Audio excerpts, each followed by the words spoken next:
At my retirement toast, my husband handed me divorce papers in front of 200 people. My children applauded.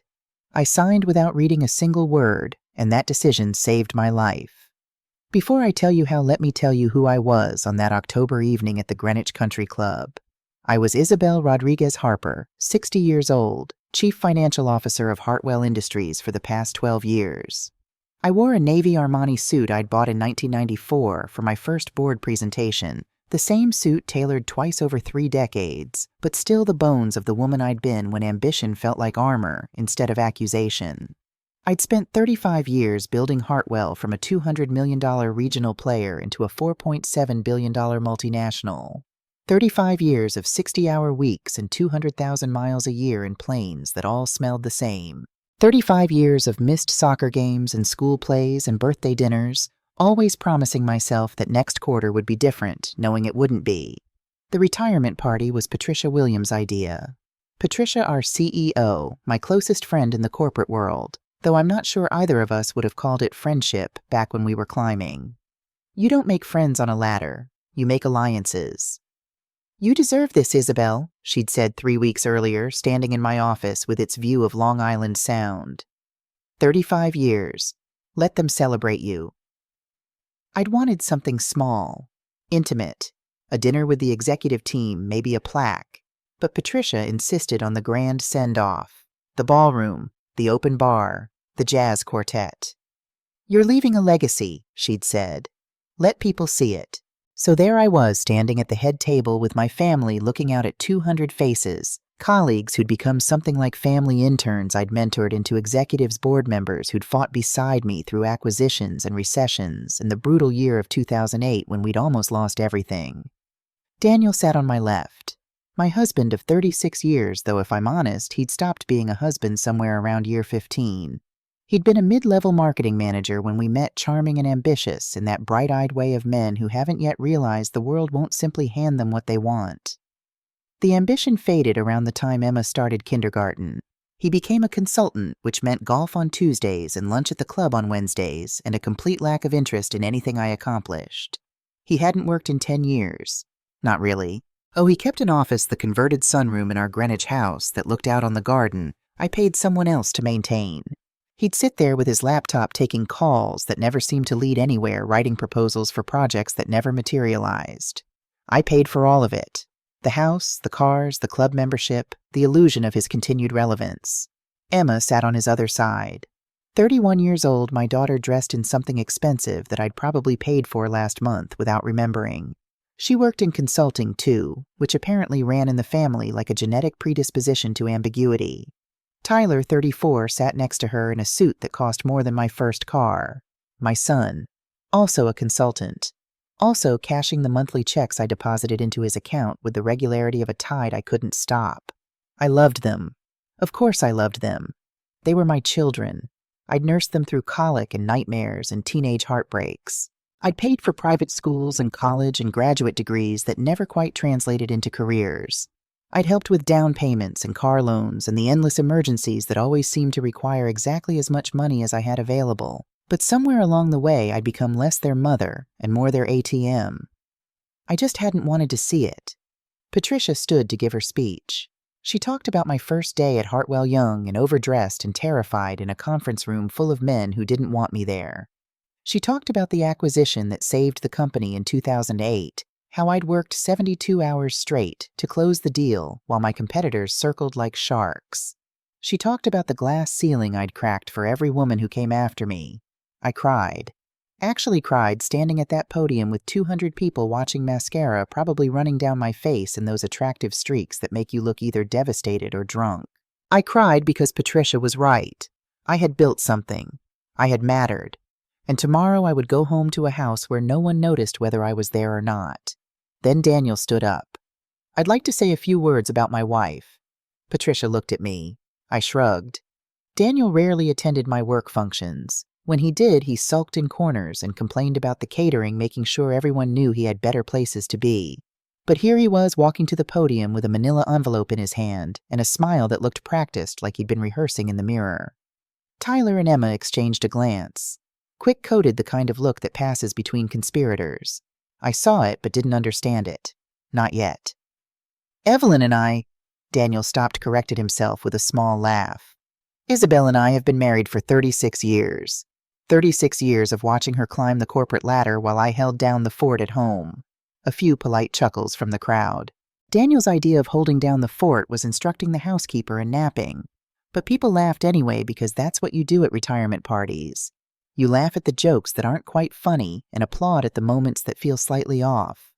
But now that Isabel is retiring, Daniel continued, his eyes finding mine across the room. Now that she'll be home full-time, I've realized something. The room went quiet. Not the comfortable quiet of anticipation, but the terrible quiet of people holding their breath. The jazz quartet trailed off mid-note. Someone's fork clinked against a plate obscenely loud. I won't support a woman with no purpose. The words hung in the air like smoke. I stood there at the head table, champagne flute in hand, frozen in the half-second before comprehension. Surely I'd heard wrong. Surely this was some kind of joke that would land in a moment that would make sense if I just waited for the punchline. Daniel opened the envelope and pulled out a stack of papers. These are divorce papers, Isabel. I've already signed them. He paused, let the moment breathe. I'd appreciate it if you'd do the same. I couldn't move, couldn't speak, couldn't process what was happening in front of 200 people who'd come to celebrate me. The silence pressed against my ears like water. I was drowning in front of everyone I'd ever worked with. And then, God help me, my children started clapping. Not polite applause, not the uncertain patter of people who don't know what else to do. Emma was smirking actual satisfaction on her face. Tyler joined in, his expression somewhere between amusement and something darker. Triumph, maybe. Or relief. Come on, Mom, Tyler called out, his voice carrying across the silent ballroom. Just sign it. We all know the marriage has been dead for years. Think of it as a fresh start, Emma added, her tone so helpful it made my stomach turn. For everyone. I looked at my children, the babies I had nursed through fevers, the toddlers I had comforted through nightmares, the teenagers I had driven to practices and recitals and college tours while fighting exhaustion and sometimes tears. I had sacrificed for them, worked for them, built a life that would give them opportunities I'd never had. And they were applauding the public destruction of that life. Daniel walked toward me, papers extended. His smile was gone now, replaced by something colder. Just sign, Isabel. Let's not make this more embarrassing than it needs to be. More embarrassing. As if standing here holding champagne at my own retirement party while my husband served me divorce papers could somehow become worse. I took the papers. The room held its breath again, but differently this time. I could feel Patricia starting to rise from her seat. I held up one hand, stopping her. I couldn't look at her. Couldn't look at anyone except the pages in front of me. Dozens of pages, legal language. I should have read clauses. I should have questioned tabs marking signature lines like roadmaps to my own dismantling. But I couldn't focus on the words. They swam in front of my eyes, meaningless as hieroglyphics. I pulled the Mont Blanc pen from my jacket pocket, the pen my father had given me when I graduated from business school, the pen I'd used to sign contracts worth billions. And I signed. Every page, every tab. Initials here, signature there, date over and over, mechanical and precise, while 200 people watched in horrified silence. When I finished, I set the papers on the table. Then I slid my wedding ring off my finger, the 2-carat diamond Daniel had proposed with back when he still believed in ambition, and I still believed in him, and placed it on top of the stack. There you go, Daniel. My voice was steady, steadier than it had any right to be. You're free. I walked out of the ballroom without looking back. My heels clicked on the marble floor, each step echoing in the silence I left behind. I heard Patricia call my name, heard the murmur of voices resuming scandalized whispers already beginning, heard someone, Melissa, I think, laugh. I didn't stop until I reached my car. The Lexus I'd bought myself for my 60th birthday, the first car I'd ever owned that Daniel didn't help choose. I sat in the driver's seat and stared at the steering wheel, my hands still steady, still not shaking, even though they should have been. 36 years of marriage, 2 children, a life I'd built brick by brick while working 60-hour weeks and flying 200,000 miles a year, gone in a ballroom with applause. I didn't cry. Not then. I put the car in drive and left the Greenwich Country Club, left my retirement party, left the last 36 years in that ballroom with the jazz quartet and the open bar and my family who weren't my family anymore. I drove to the Delamere Hotel in Southport, 20 minutes from our house in Greenwich. I checked in with my corporate card still active for another 2 weeks and asked for their best suite. Celebrating something, Mrs. Harper, the desk clerk, asked, young and bright-eyed and completely unaware. In a way, I said, I'm celebrating an ending. The suite was beautiful. Harbor view king bed, bathroom bigger than my first apartment. I ordered room service salmon and asparagus that I barely tasted and ate alone while watching boats bob in the darkness outside my window. My phone had been buzzing since I left the party. 47 missed calls, 23 texts from Tyler, 15 from Emma, 12 voicemails I didn't play, and 1 text from Patricia. Call me when you can. There's something you need to know. I turned off the phone and went to sleep. I woke at 6 the next morning. Force of habit after 35 years of early meetings and transcontinental flights. My body clock didn't care that I'd just been divorced in front of 200 people.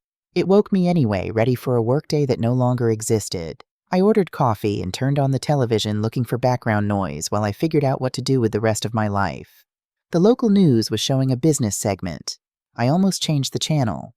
And in corporate news, Hartwell Industries announced a historic retirement package for departing CFO Isabel Rodriguez Harper. The $50 million severance is believed to be the largest in Connecticut corporate history and one of the largest ever awarded to a female executive. I stared at the screen, the coffee cup halfway to my mouth, forgotten. $50 million. Patricia had mentioned the package was generous. She'd mentioned a number, but I'd been distracted focused on the transition plan for my replacement. I hadn't processed the actual figure. $50 million felt like monopoly money, like numbers that couldn't possibly apply to me. But there it was on the television screen. My name, my face. $50 million. My phone buzzed. I'd left it plugged in to charge overnight. It must have powered back on. 47 missed calls had become 112. As I watched, another call came in.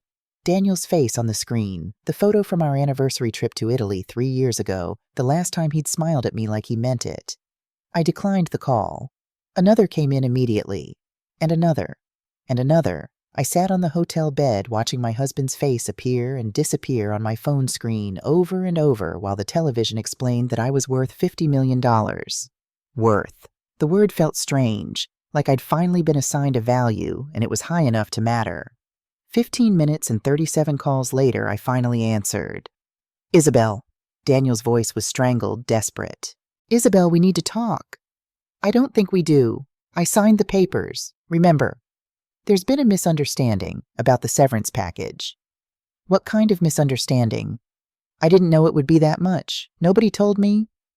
He stopped, recalibrated. The papers aren't fair. We need to renegotiate.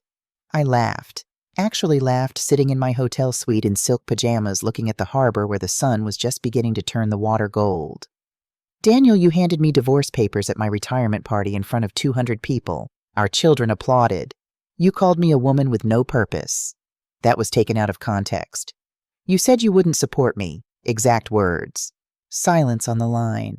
I could hear Daniel breathing that heavy nasal breath he'd developed after gaining 40 pounds in his 50s.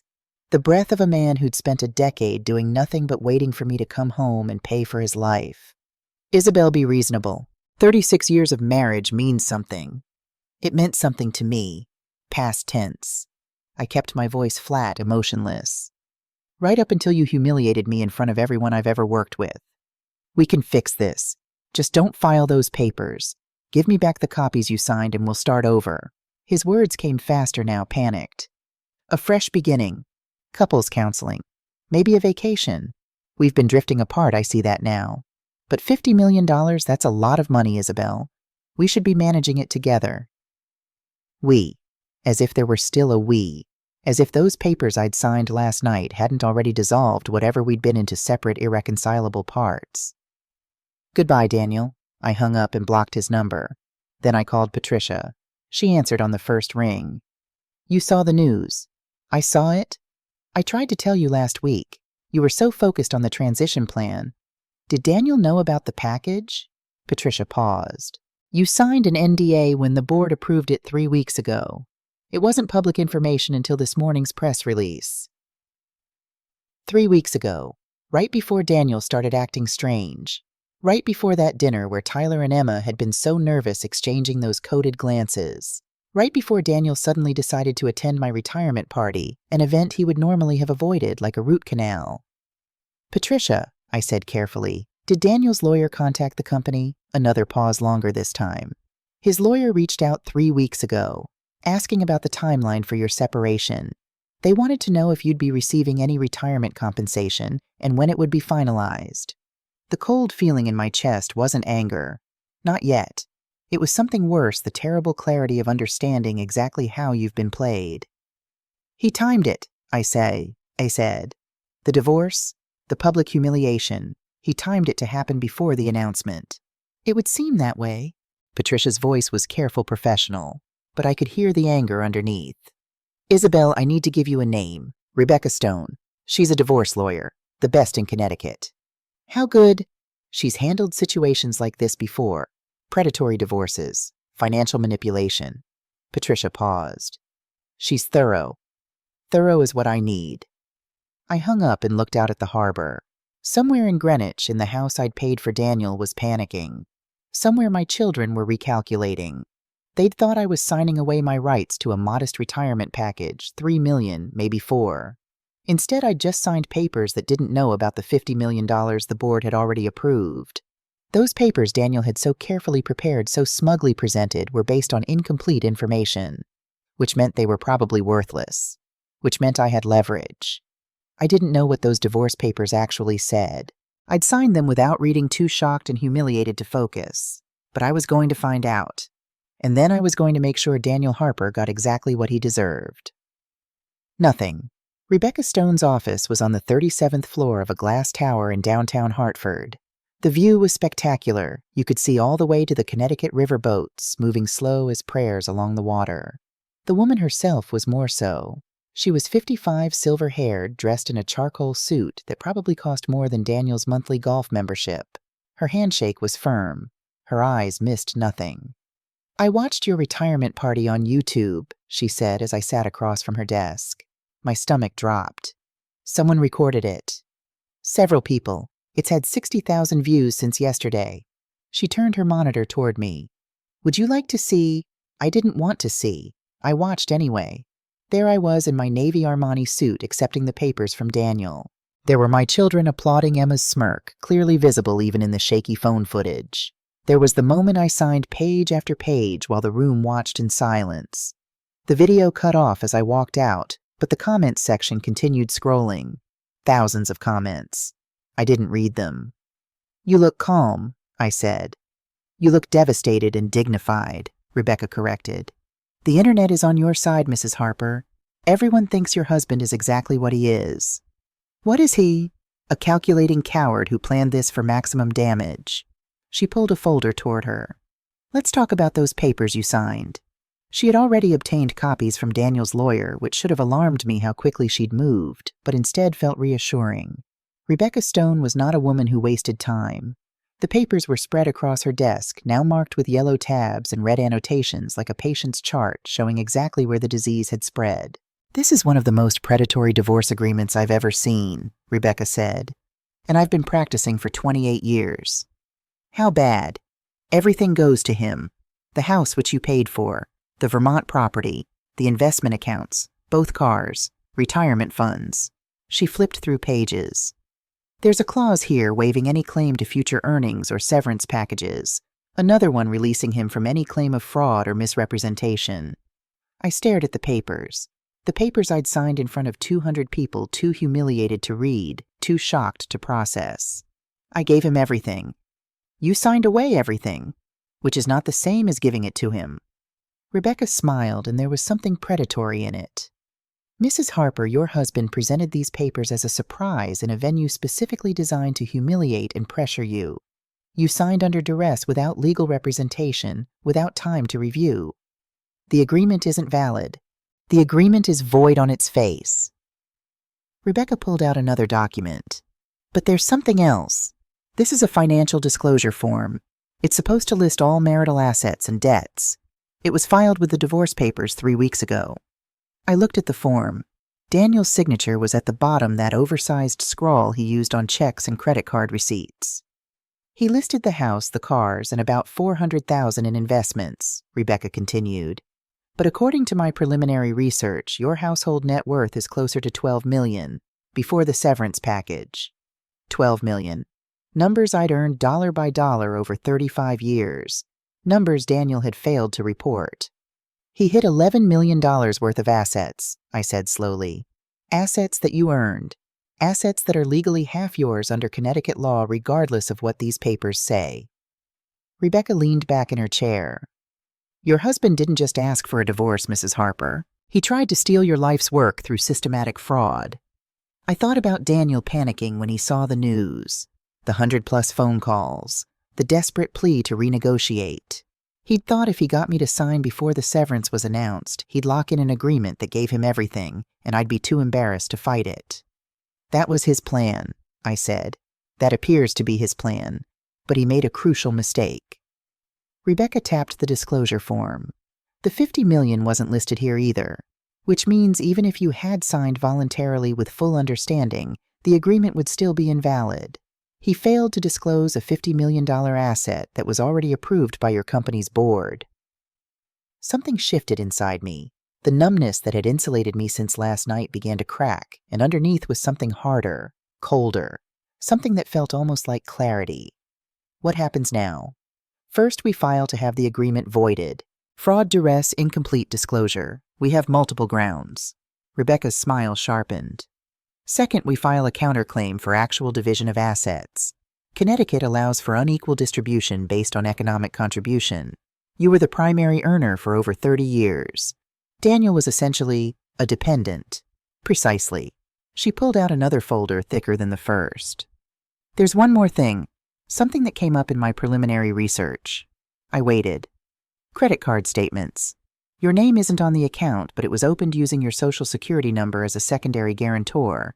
It's been active for 8 years. I don't have any credit cards I don't know about. I know, but someone does. Rebecca handed me a statement. The billing address is an apartment in Stamford. The primary cardholder is listed as Vanessa Cole. I didn't recognize the name. Who is Vanessa Cole? That's what I was hoping you could tell me. The card has a $30,000 limit. It's been maxed out and paid off repeatedly for 8 years.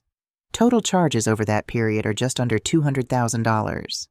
$200,000. Charged to an account tied to my Social Security number by someone named Vanessa Cole. I've never heard of her. I didn't think you had. Rebecca pulled out a photograph. Security footage from an apartment building lobby. This is her. The woman in the photo was maybe 40, blonde, well-dressed. She was carrying shopping bags from Nordstrom and Saks. There was something familiar about her jawline, the way she held her shoulders, but I couldn't place it. I don't know her, I said. Maybe I've seen her somewhere, but my investigator ran her name through some databases. Vanessa Cole is a real estate agent in Stamford. She's been licensed for 12 years. Rebecca paused. Before that, she worked as an executive assistant at Hartwell Industries from 2005 to 2012. The memory came back sharp and unpleasant. Vanessa Marshall. That was her maiden name. You remember her? She was my assistant for about 6 months. I promoted her to the marketing department. I looked at the photograph again, saw past the years and the expensive clothes to the young woman who'd sat outside my office. I had to fire her in 2012. She was falsifying expense reports. Nothing major, but enough to warrant termination. And now she's living in an apartment paid for with your credit, Rebecca said quietly. Shopping with a card tied to your name. I stared at the photograph. At the confident stride, the expensive bags, the smile of a woman with no worries. Daniel's been paying for her for 8 years. It appears that way. She's his mistress. The word felt strange in my mouth. Old-fashioned. Like something from a movie about people who wore hats and gloves. Daniel has a mistress, a woman I fired for stealing, and he's been paying for her with my money. Rebecca didn't answer. The silence was answer enough. My children knew, I said. Not a question. The applause made sense now. The coded glances at dinner, the way they'd coordinated like they'd been practicing. They've known for years. That's a possibility we should explore. I stood up and walked to the window. Hartford spread out below me, anonymous and indifferent. Somewhere down there, people were living normal lives, marriages that worked. children who loved their parents, families that didn't conspire to destroy each other. "Now we build the case," Rebecca said behind me. "We document everything. The fraud, the hidden assets, the affair. We gather evidence that will hold up in court." I turned back to face her.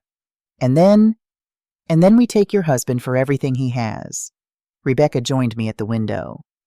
"Which technically is everything you earned, so we're really just taking it back." My phone buzzed. I looked at it. A text from Tyler. "Mom, we need to talk. This is getting out of hand. Dad's a mess." Another from Emma. "You're being petty and vindictive. Think about the family. Think about the family. The family that had ambushed me. The family that had applauded my humiliation. The family that had known about Daniel's affair and never said a word." I turned off my phone. "I want to know everything," I told Rebecca. Every detail of their plan, every dollar Daniel stole, every lie my children told.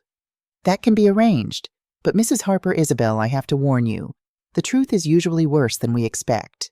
Are you sure you want to know everything?"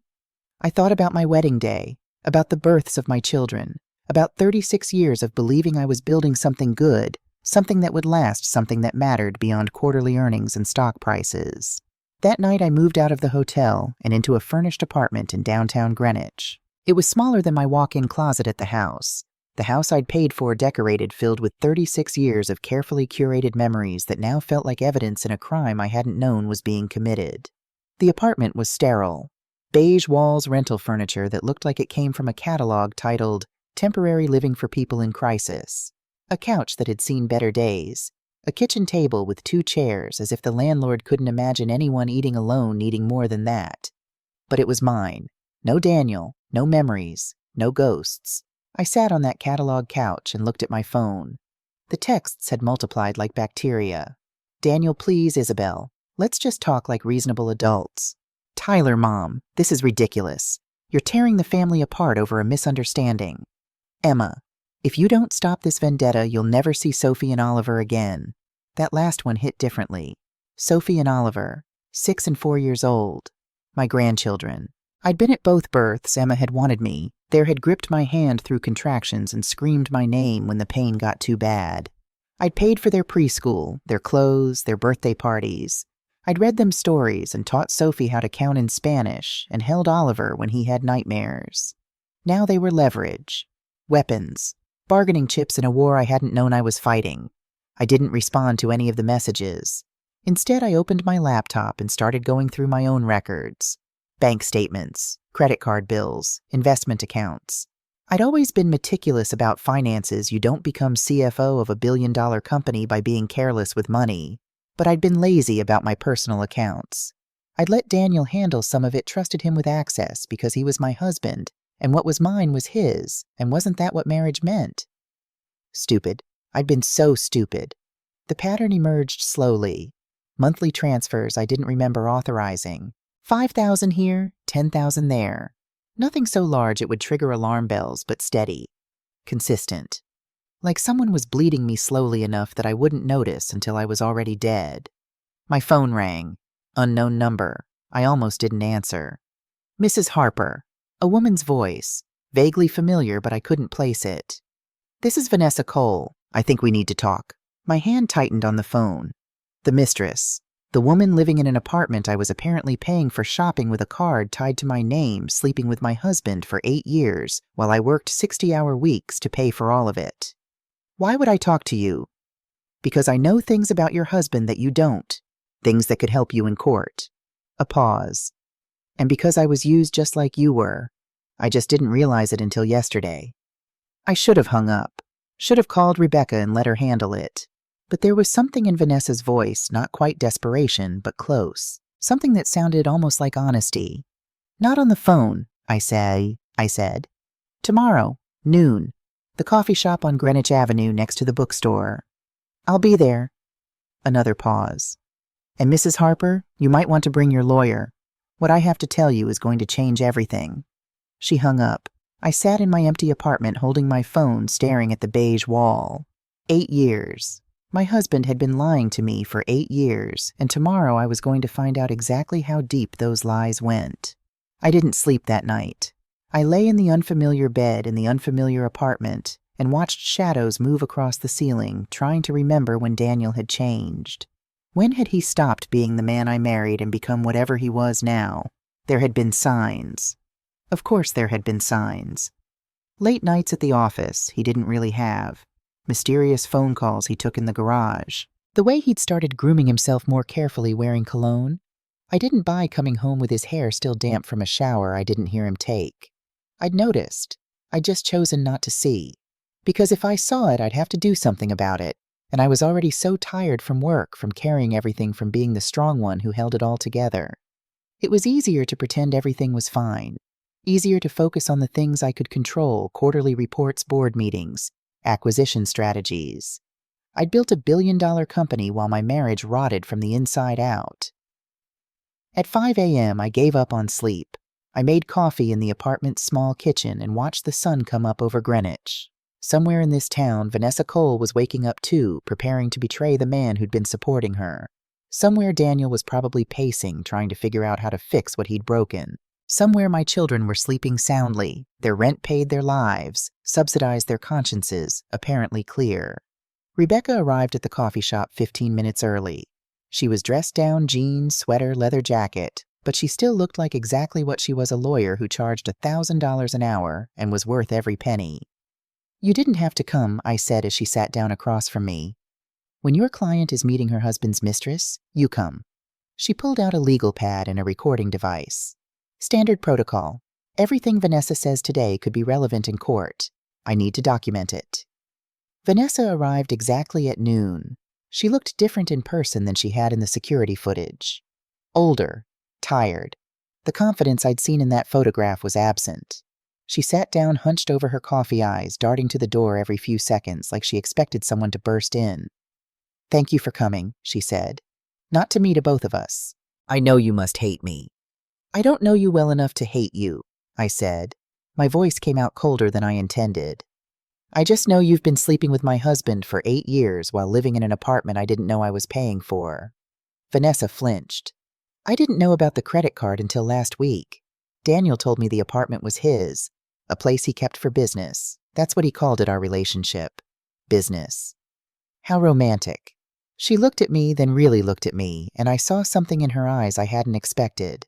Not shame, recognition. "I saw the video, the retirement party, what he did to you." Her voice dropped. "I realized I wasn't special. I was just another asset he was managing." Rebecca leaned forward. "Ms. Cole, you said you have information that could help my client. What exactly do you know?" Vanessa pulled a folder from her bag. Inside were photocopies of documents, printouts of text messages, bank statements. "Daniel and I met at a real estate conference 3 months after you fired me. He said he was married but unhappy. He said his wife was cold, obsessed with work, never had time for him." She slid the folder toward me. I didn't open it. Not yet. "Looking back," Vanessa continued, "I think he targeted me specifically, because of our history. He knew I'd have reason to resent you. He knew I'd be receptive to his version of the story." "What story?" "That you were the villain. That you'd destroyed his career, emasculated him, made him feel worthless. That he was trapped in a loveless marriage with a woman who cared more about her company than her family." Vanessa's jaw tightened. "I believed every word. For 8 years I believed him." Rebecca pulled the folder closer and started flipping through documents. Her expression didn't change, but I saw her pen move faster across the legal pad, noting dates and amounts and connections I couldn't yet see. "This is a text conversation," Rebecca said, pointing to a printout. "Between you and Daniel, from 2 years ago." I looked. The messages made my stomach turn. "Daniel she'll never suspect. Too focused on her precious career to notice anything." "Vanessa, what if she finds out Daniel? She won't. And even if she does, what's she going to do? She needs me for appearances. The successful executive with the loving family. It's all part of her image." "Vanessa, what about the kids, Daniel? The kids are on board. Tyler's been wanting money for years. Emma just wants to feel important. They'll help when the time comes." "Vanessa, help with what Daniel getting what we deserve. All 3 of us." I read it twice. 3 times. The words didn't change. "He was planning this for at least 2 years. "Longer than that. Vanessa pointed to another document. A bank statement. An account I'd never seen at a bank I'd never used. Look at this. Monthly deposits going back 5 years. $15,000 regular as clockwork from an account labeled Harper Household. Almost $1 million siphoned away while I was closing deals and sitting in board meetings and believing I was building a secure future for my family. He set up shell accounts, Rebecca said, her voice carefully neutral. He's been stealing from you for years. Not just from you. Vanessa pulled out more statements. Separate accounts for Tyler and Emma. $20,000 a month to Tyler, $15,000 to Emma, for at least 5 years. I did the math automatically. Numbers were what I'd always been good at. $300,000 a year, $1.5 million over 5 years. To my children. To keep them loyal. To buy their cooperation in whatever game Daniel was playing. They knew about the affair, I said. Not a question. Tyler walked in on us once, at the apartment, about 3 years ago. Vanessa wouldn't look at me. Daniel paid him off. $50,000 to keep quiet. And Emma? She found text messages on Daniel's phone 2 years ago. She demanded money to stay silent. Daniel agreed. Vanessa's voice dropped to almost a whisper. I thought it was disgusting. Blackmail. Your own children blackmailing your father. But Daniel just laughed. He said it was cheaper than therapy. Rebecca was writing furiously now, pen scratching across page after page. Ms. Cole, would you be willing to testify to all of this in court? Yes. Vanessa looked at me again. I'll testify. I'll give depositions. Whatever you need.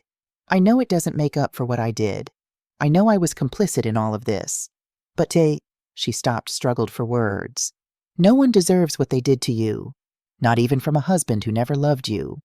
Not from children you sacrificed everything for. The silence stretched between us.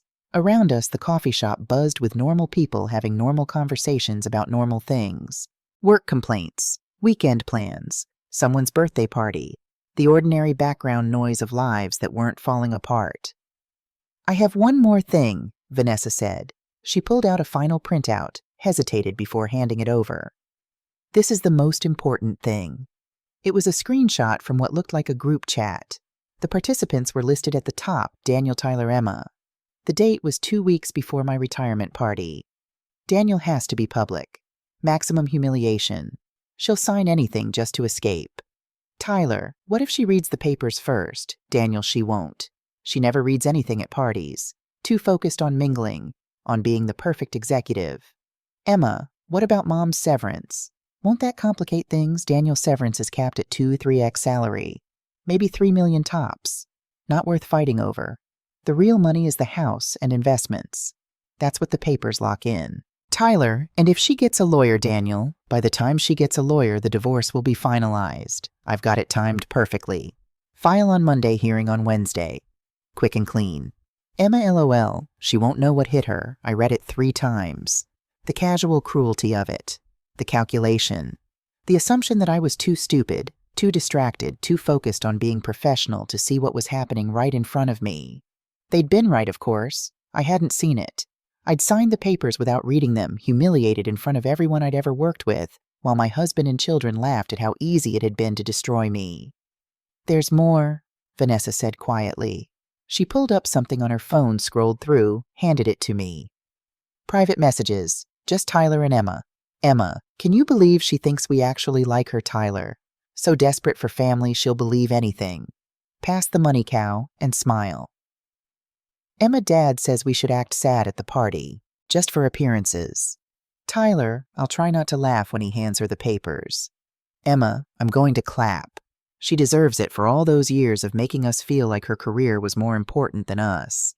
Tyler, finally getting what's coming to her. The phone shook in my hand. I set it down carefully on the table, afraid I might throw it otherwise.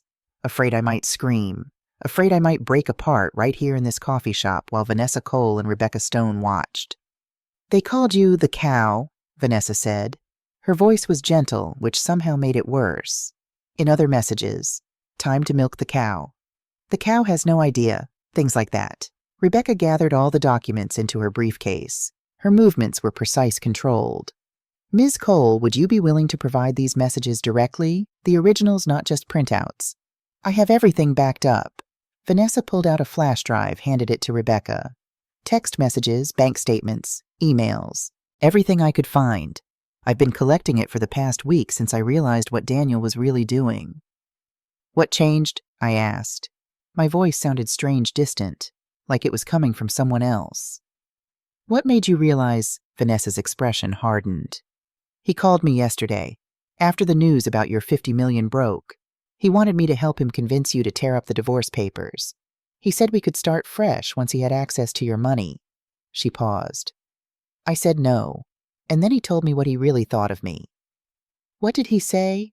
That I was a useful distraction, that I was never anything more than a way to pass time while he waited for the big payday. Vanessa looked down at her hands. 8 years. 8 years I wasted on that man. And I was just a placeholder, a way to keep himself entertained until he could cash out. I almost felt sorry for her. Almost. But then I remembered the apartment I'd been paying for the credit card in my name, the 8 years of lies while I worked myself nearly to death to support a family that was conspiring against me. How did Daniel know about my retirement? I asked. The exact timing, the severance announcement schedule. Vanessa's face changed. Something passed through her eyes, guilt maybe, or resignation. He has someone at your company, someone in HR who was feeding him information. Who? I don't know her name. Daniel mentioned her a few times. Someone from college. Someone who owed him a favor. Vanessa hesitated. I'm sorry, that's all I know. Rebecca made a note. We'll find out. If there's a paper trail, we'll find it. I stood up. The coffee shop suddenly felt too small, too hot, too full of people living normal lives while mine had become a crime scene. Thank you for this, Vanessa. I know it took courage. She stood too. It's not courage, it's just, I looked at myself in the mirror yesterday and I didn't recognize who I'd become. I'm not a good person. I knew Daniel was married and I didn't care, but I'm not going to help him destroy you any more than I already have. Outside, the October air was crisp and clean. I stood on Greenwich Avenue surrounded by expensive shops and expensive people living expensive lives and tried to remember how to breathe. Rebecca walked beside me toward her car. This changes everything. We have evidence of fraud, conspiracy, emotional abuse. Combined with the hidden assets and the staged humiliation, we're looking at a complete victory. What about criminal charges? Possibly. The financial fraud is significant. We'll need to talk to the state's attorney, but there may be grounds for prosecution. I stopped walking. We were standing in front of a boutique that sold children's clothes. In the window, a mannequin child wore a dress that cost more than some people made in a week. I'd bought clothes like that for Sophie and Oliver. Spoiled them because I loved them, and because their mother, my daughter, had told me they needed new wardrobes for every season. Do it, I said. All of it. The divorce, the countersuit, the criminal referral. Rebecca studied my face. Even your children. I thought about the messages. Time to milk the cow. Finally getting what's coming to her. I thought about the applause at my retirement party. I thought about 36 years of working and sacrificing and believing I was building something that mattered. They're adults, I said. They made their choices. Isabel. They called me a cow, Rebecca. They've been taking money to spy on me. They planned my public humiliation like it was a game. I turned to face her. They're not my children anymore. They're his accomplices. Rebecca nodded slowly. Then we'll pursue all available remedies. That night I sat alone in my apartment and looked through old photo albums. The ones I'd grabbed from the house before moving out, unable to leave them behind, even though looking at them hurt like pressing on a bruise. Tyler at 5, grinning at the camera with that gap-toothed smile. Emma at 7, nervous and proud in her first dance recital costume.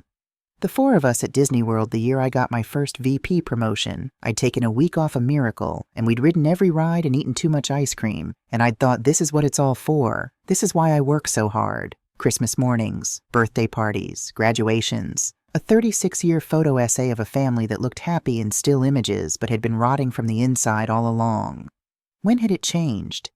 When had Tyler stopped looking at me with uncomplicated love and started seeing me as a source of income?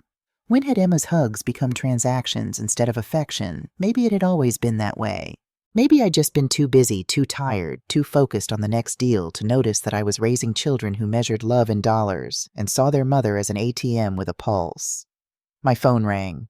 Unknown number again. I answered without thinking. Mrs. Harper. A woman's voice I didn't recognize. This is Sarah Wells from Hartwell. Sarah Wells, Assistant Director of HR. I barely knew her. We'd been in meetings together, exchanged pleasantries in hallways, smiled at each other at company events. She was maybe 45, efficient professional, the kind of person who faded into the background of corporate life. We shouldn't be talking, I said. I know, Her voice cracked. I wanted to apologize. What I did was wrong. Daniel told me you were the one who was dishonest, that you were hiding money from him. I believed him.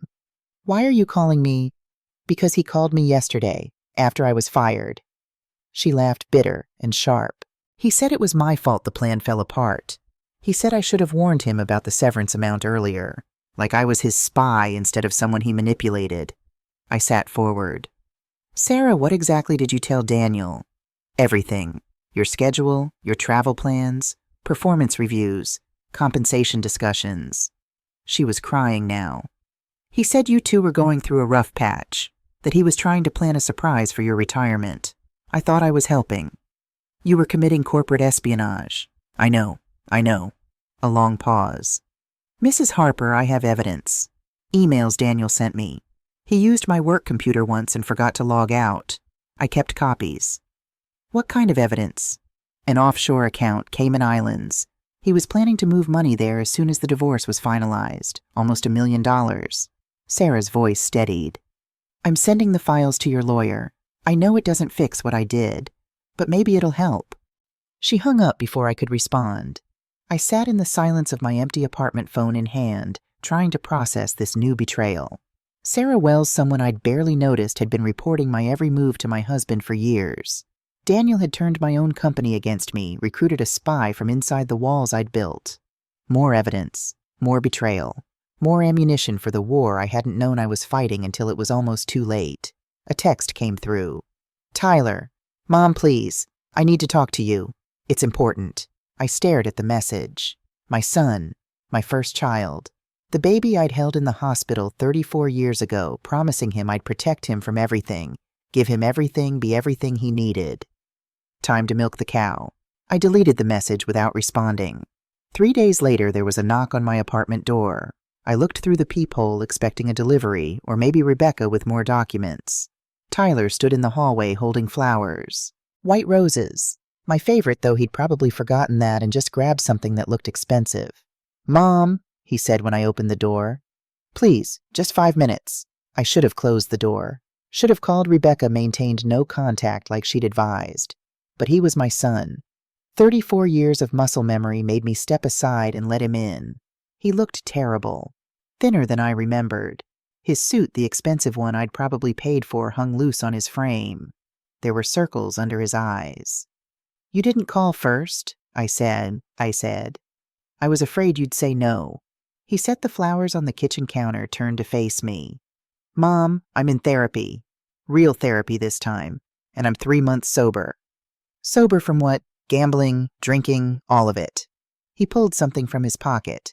An AA chip. I haven't placed a bet in 92 days. I looked at the chip. The flowers.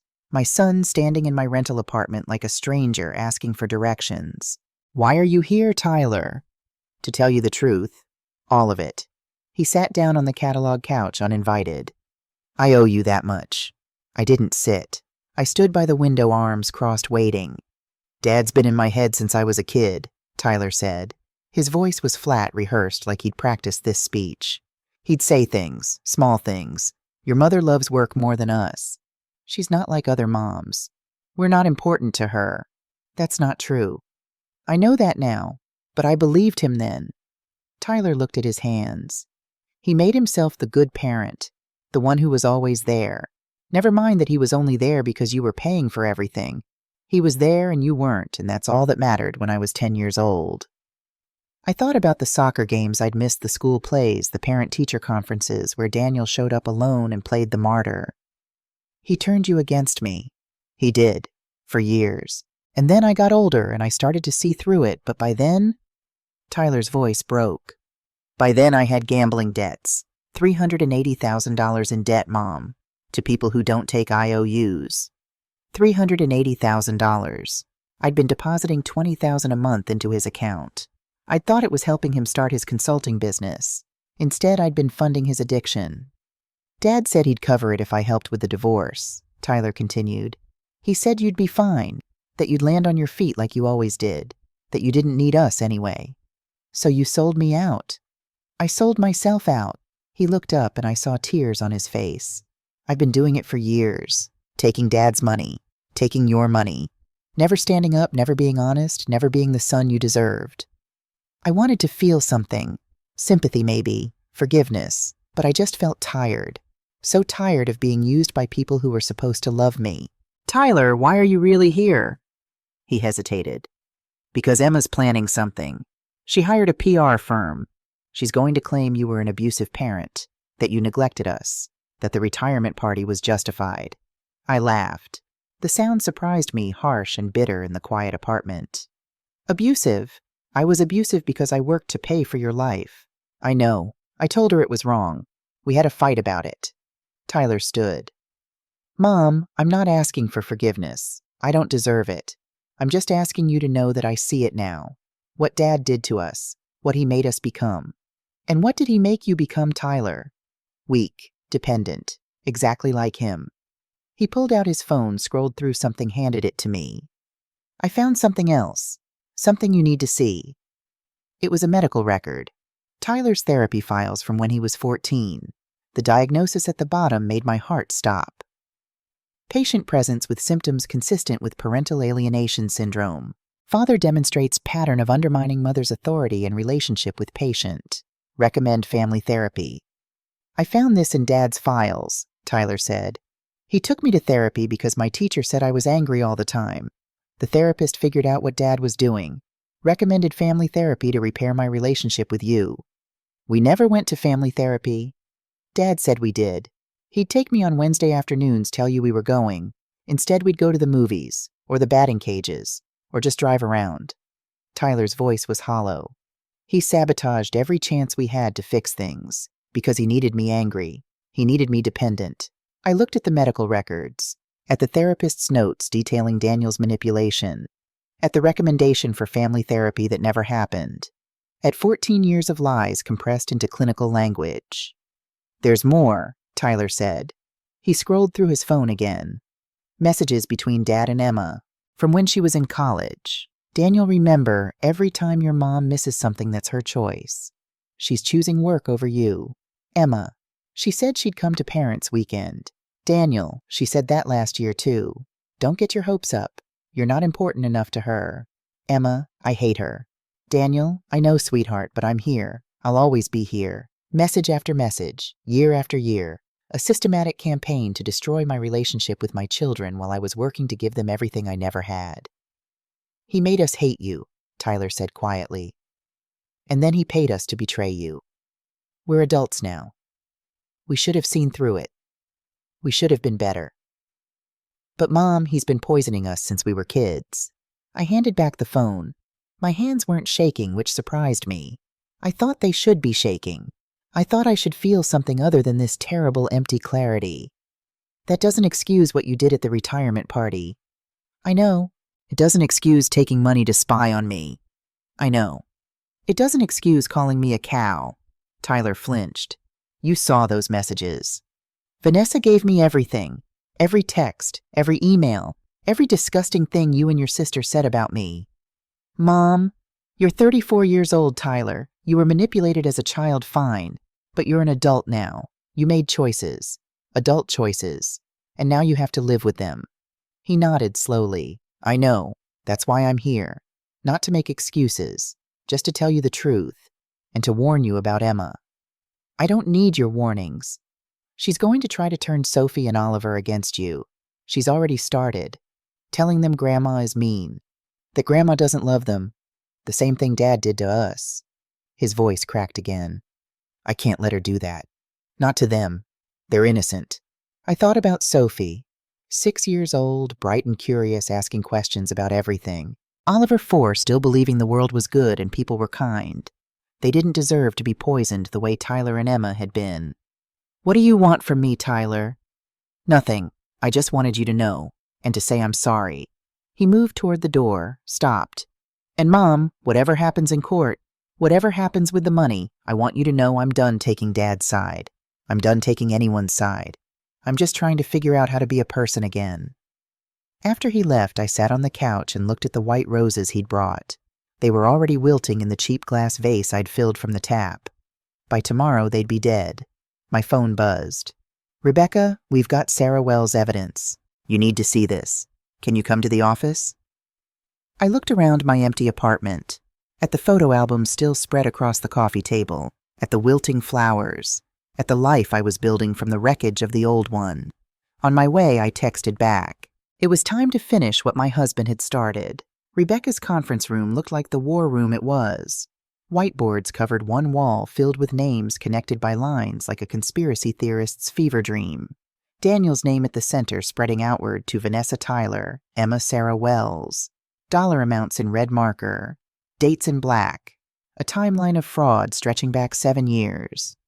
Let's review what we have, Rebecca said, standing at the head of the table. Her paralegal, a sharp young woman named Jennifer, sat ready with a laptop and stacks of documents. Financial fraud, Daniel siphoned approximately $2.7 million over 7 years through shell accounts. That includes payments to Vanessa, to Tyler, to Emma. Rebecca pointed to a column of numbers. Asset concealment, $11 million undisclosed before the severance. The offshore account Sarah Wells found adds another $850,000.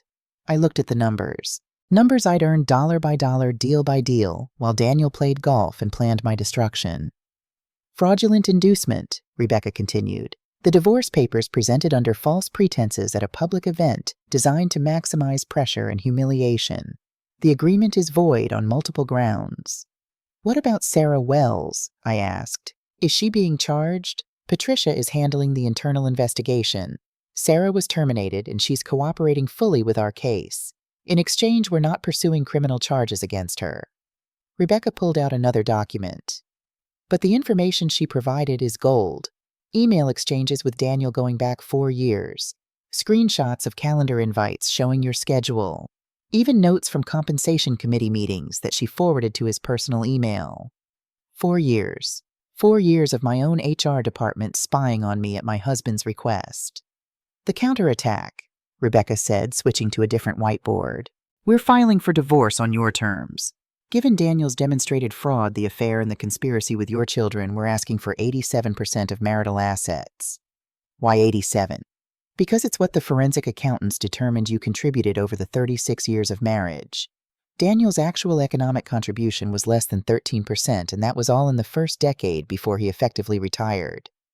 13%. My husband's entire contribution to our marriage reduced to a number barely larger than a tip. What about Tyler and Emma? Rebecca's expression tightened. They're adults. We can't include them in the divorce proceedings, but we can pursue civil action for the money they received as participants in the fraud. They'll have to return it or settle. And Daniel criminal charges. The state's attorney is reviewing the case. Financial fraud of this magnitude, especially against a spouse, combined with the conspiracy evidence. There's a strong possibility of prosecution. Rebecca handed me a document. But there's a complication. Daniel hired a new lawyer, Vernon Pike, from a white shoe firm in New York. I looked at the name on the letterhead. Pike & Associates, the kind of firm that defended billionaires and war criminals, not failed marketing managers who stole from their wives. He can't afford Pike. He's paying with promises, a percentage of whatever he can salvage from the settlement. Rebecca flipped to another page. Pike filed a motion yesterday to freeze your severance pending the divorce proceedings. He's arguing the $50 million is a marital asset earned during the marriage, and Daniel is entitled to half. $25 million. Daniel wanted $25 million of money I'd earned while he played golf and planned my humiliation. When's the hearing next week? Wednesday. Pike's good, Isabel. He's going to make this ugly. It's already ugly. It's going to get worse. Rebecca sat down across from me. Pike will argue that you were an absent parent, that you prioritized career over family, that Daniel sacrificed his own career to support yours. He'll paint you as the villain. I thought about the therapy records Tyler had shown me, the messages from Daniel poisoning my children against me, the systematic campaign to make me the enemy while he lived off my paycheck. Let him try, I said. We have evidence. We have Vanessa's testimony. We have the messages. We have proof of everything. Evidence doesn't always win. Narrative wins. Pike is good at narrative. Rebecca leaned forward. I need to prepare you for what this will feel like. They're going to attack your character, your parenting, your marriage. Everything you thought you were building for 36 years, they're going to tear it down in front of a courtroom full of strangers. I've already been torn down in front of 200 people I actually knew. What's a courtroom of strangers? Rebecca smiled slightly. That's the spirit. But Isabel, there's one more thing you need to decide. Do you want a trial or do you want to settle? What would a settlement look like? Pike would probably agree to 70-30 split. You keep the house, most of the investments. Daniel gets enough to live comfortably. No criminal charges. Clean break. 70-30.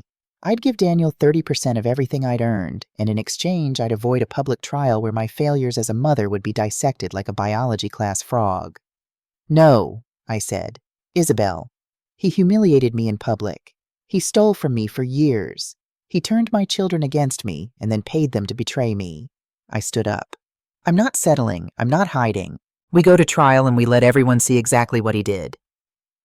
Rebecca studied my face for a long moment. Okay, then we prepare for war. The Stanford Superior Courthouse was a brutal concrete building from the 1970s.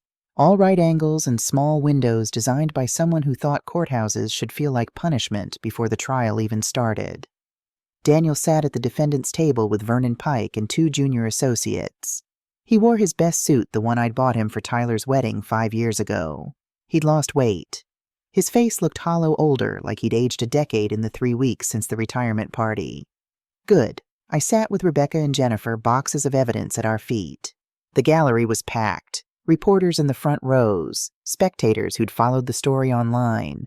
A few people I recognized from Hartwell Jr. employees who'd taken time off work to support me. And in the back corner, sitting alone, Tyler. He caught my eye and nodded once. I didn't nod back. Judge Catherine Morrison took her seat. Mid-60s steel-gray hair pulled into a severe bun, a reputation for no-nonsense decisions, and zero tolerance for theatrics. We're here on the matter of Harper versus Harper, she said. Case number 2025 CV 4471. I've reviewed the motions and counter-motions. Mr. Pike, you're seeking to freeze the respondent's severance package pending final divorce decree. Ms. Stone, you're seeking to void the original divorce agreement and award your client exclusive possession of the marital home. Is that correct? Both lawyers stood and confirmed. Then let's begin. Mr. Pike. Vernon Pike was everything Rebecca had warned me about. 60 years old, silver-haired, expensive suit, the kind of polished confidence that came from never losing. He stood and addressed the judge like they were old friends. Your Honor, my client seeks nothing more than fairness. The severance package in question, $50 million, was earned during the marriage. Under Connecticut law, it is a marital asset subject to equitable distribution. Pike gestured to Daniel, who tried to look humble. My client supported Mrs. Harper's career for decades. He sacrificed his own professional advancement to maintain the home, to raise their children, to provide the stability that allowed her to achieve such remarkable success. I almost laughed. Daniel had sacrificed nothing except his dignity. And the original divorce agreement, Pike continued, was signed voluntarily by both parties. Any claim of duress is simply Mrs. Harper's attempt to avoid an agreement she now regrets. Judge Morrison turned to Rebecca. Ms. Stone. Rebecca stood, and I saw why she charged $1,000 an hour. She didn't gesticulate, didn't raise her voice. She simply presented facts like someone laying cards on a table, one devastating truth at a time. Your Honor, I'll address the duress claim first. May I present Exhibit A? She handed a flash drive to the bailiff. The courtroom screen lit up with the YouTube video. The retirement party. Daniel walking to the podium with his manila envelope. My face shocked and pale as he announced the divorce. My children applauding. Me signing the papers while 200 people watched in silence. This is not a voluntary signing, Rebecca said. This is an ambush designed to pressure and humiliate. The video played. I watched myself sign away my life while the jazz quartet stood frozen and champagne went flat in neglected glasses. When it ended, the courtroom was silent. Objection, Pike said. The setting was perhaps unfortunate, but I'm not finished, Mr. Pike. Rebecca clicked to the next slide.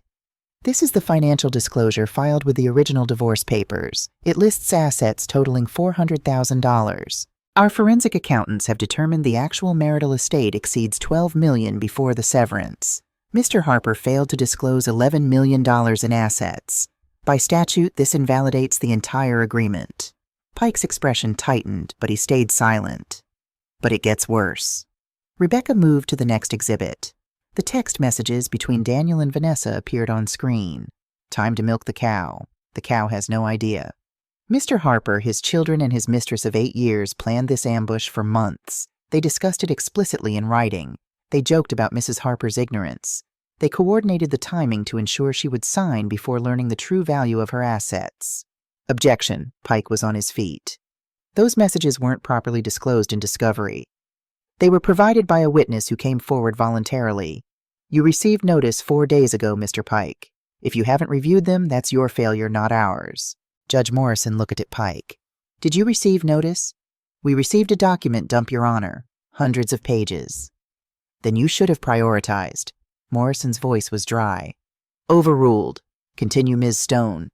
Rebecca presented everything. The shell accounts, the payments to Tyler and Emma, the offshore account in the Caymans, Sarah Wells' testimony about feeding Daniel information, the therapy records showing Daniel's systematic alienation of the children.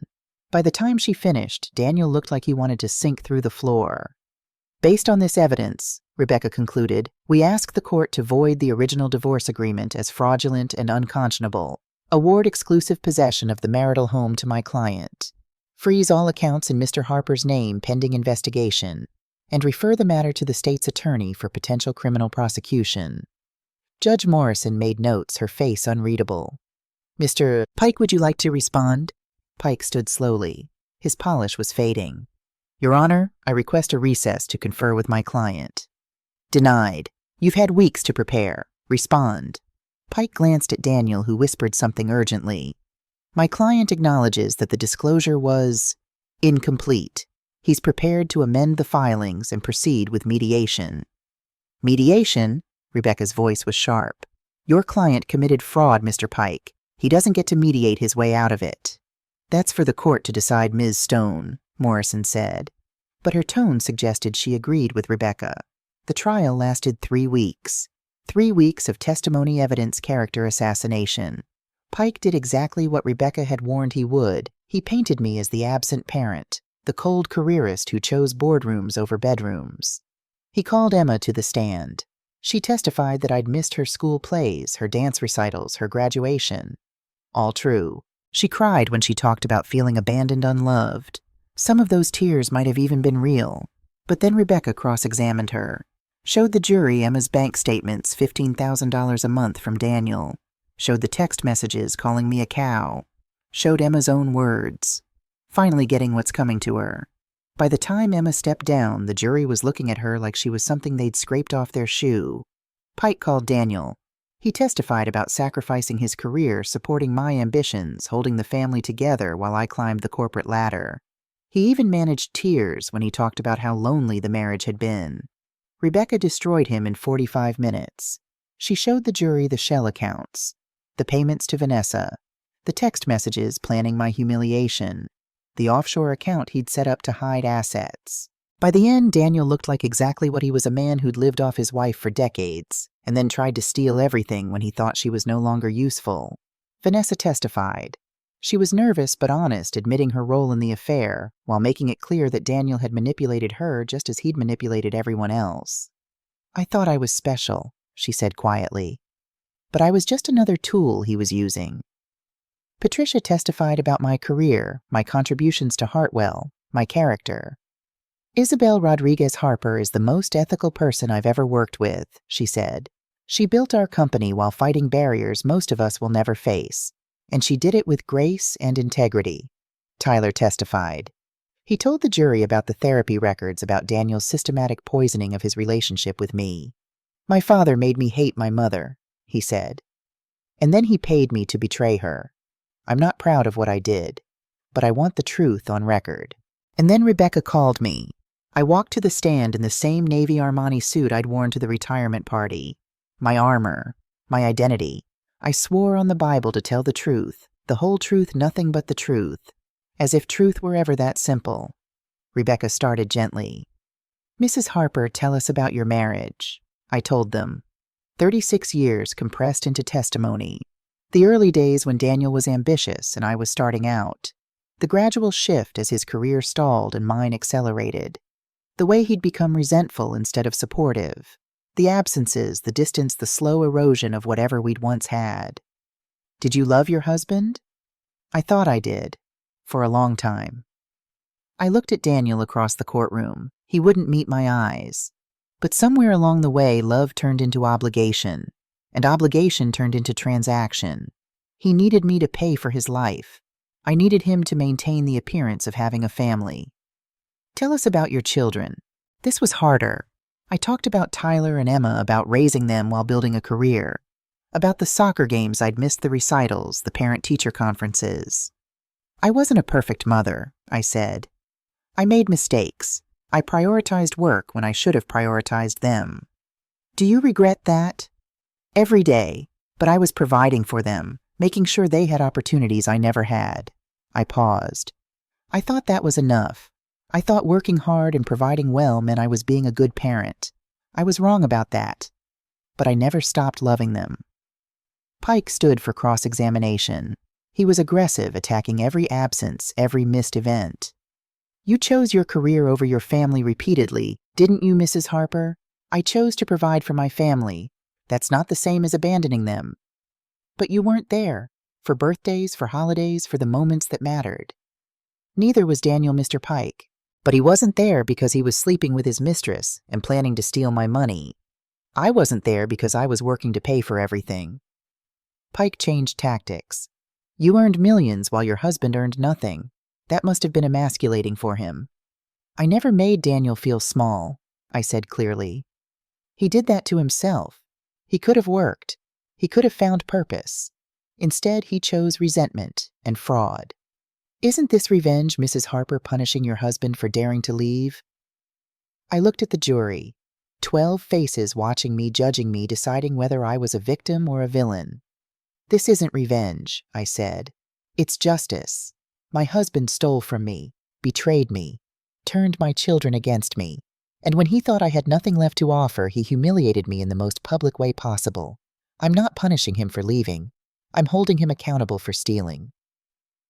Rebecca's redirect was brief. Mrs. Harper, if you could go back, what would you change?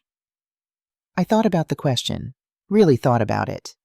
I'd choose myself earlier, not work, not Daniel, myself. I'd teach my children that providing for them was love, not abandonment, that success wasn't betrayal, and that a woman building a career is just as valid as a man doing the same thing. No further questions, Your Honor. I stepped down and returned to my seat. Daniel was staring at the table, hands flat on the surface. He looked like a man who'd just realized he'd already lost. The jury deliberated for 6 hours. 6 hours of waiting in a conference room while Rebecca and Jennifer reviewed notes, and I stared at the wall, trying not to think about what would happen if we lost. When the bailiff called us back, my hands were steady. I'd been through worse than this. I'd been humiliated in front of 200 people. I discovered my husband's affair, my children's betrayal, my own willful blindness. A jury verdict couldn't hurt me more than I'd already been hurt. Judge Morrison looked at the jury. Has the jury reached a verdict? The foreman stood. We have, Your Honor. On the matter of voiding the original divorce agreement, we find in favor of the plaintiff. The agreement is void. Daniel's shoulders slumped. On the matter of asset division, we award the plaintiff 87% of marital assets totaling approximately $51 million, including the severance package. The defendant is awarded 13%, approximately $7.8 million. I didn't react, didn't smile, didn't cry, didn't do anything except sit quietly while my life was reduced to percentages and dollar amounts. Furthermore, the foreman continued, we find that Mr. Harper engaged in systematic fraud and recommend the matter be referred to criminal prosecution. Judge Morrison banged her gavel. The court accepts the jury's verdict. Mr. Harper, you have 48 hours to vacate the marital home. All accounts in your name are frozen pending final resolution. We'll reconvene in 30 days for sentencing on the civil fraud charges. She gathered her papers. And Mr. Harper, you would be wise to secure separate counsel for the criminal proceedings. This court does not look kindly on financial predators, particularly those who prey on their own families. Outside the courthouse, the media waited like sharks. Rebecca steered me past them to a waiting car, but I stopped. I'll make a statement. I stood on the courthouse steps and looked at the cameras, the reporters, the strangers who'd followed my story online. I'm grateful for the jury's verdict, I said. But this was never about money. It was about dignity. For 36 years, I built a life I thought was real. I worked hard, provided for my family, loved them the best way I knew how. I wasn't a perfect mother. I made mistakes. But I didn't deserve what was done to me. A reporter called out, "What about your children?" I paused. They're my children. I love them. But love doesn't mean accepting abuse. They're adults who made choices. Now we all live with the consequences. Do you forgive your husband? Forgiveness is for me, not him. And I'm not there yet. Maybe someday. But today, I'm just relieved it's over. I took a breath. To any woman watching who's being diminished by someone who should lift her up, you are not too much, not too ambitious, not too cold. You're exactly enough.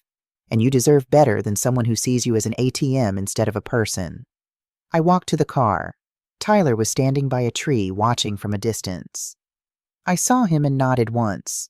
He nodded back. It wasn't reconciliation, but it was something. 3 months later, spring came to Connecticut. I stood at the window of my new townhouse in New Haven, watching the harbor wake up. Sailboats at their moorings. Joggers on the waterfront path. Normal people living normal lives. My phone buzzed. An email from Emma. Subject line, "I don't expect forgiveness." I opened it. "Mom, I hired that PR firm because I was scared. Scared you'd never speak to me again. Angry that you seemed stronger without us. I wanted you to hurt like I hurt growing up. But I realize now I was hurting myself. Dad's in a treatment facility, bipolar disorder finally diagnosed. It doesn't excuse anything, but it explains some things. I'm in therapy, real therapy.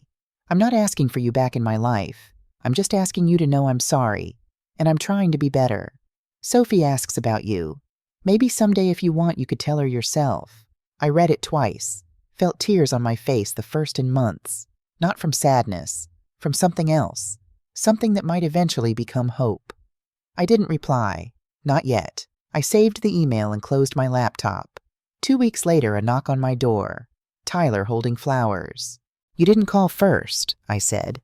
"I was afraid you'd say no." I let him in. We talked for an hour. He told me about being 6 months sober, about his job, about therapy. "I can't undo what I did," he said, "but I'm trying to undo who I became." "Why now?" "Because I saw you on that stand, and I realized you weren't the cold one. You were the strong one. Dad made me think strength was coldness. I was wrong. I made tea. We sat in my small living room and talked like strangers, learning each other's language. It wasn't reconciliation, but it was a beginning. One Saturday morning, I sat on a bench at Lighthouse Point Park, reading a book I wasn't really reading.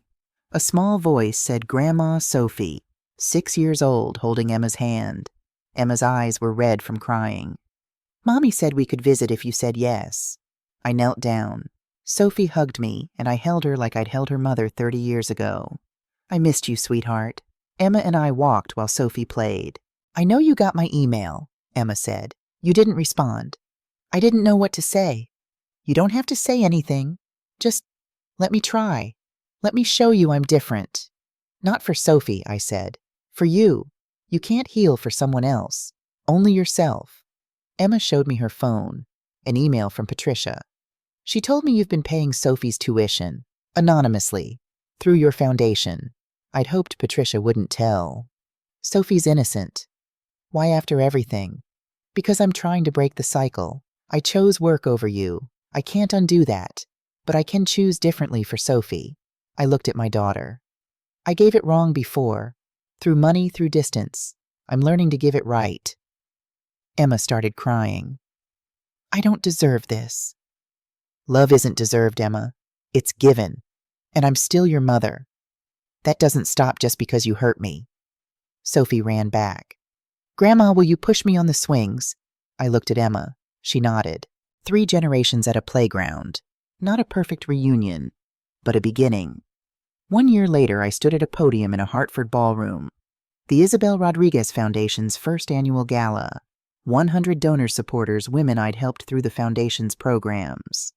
Every ending is a beginning, I said. I was 60 when my life exploded. 60 when I lost everything.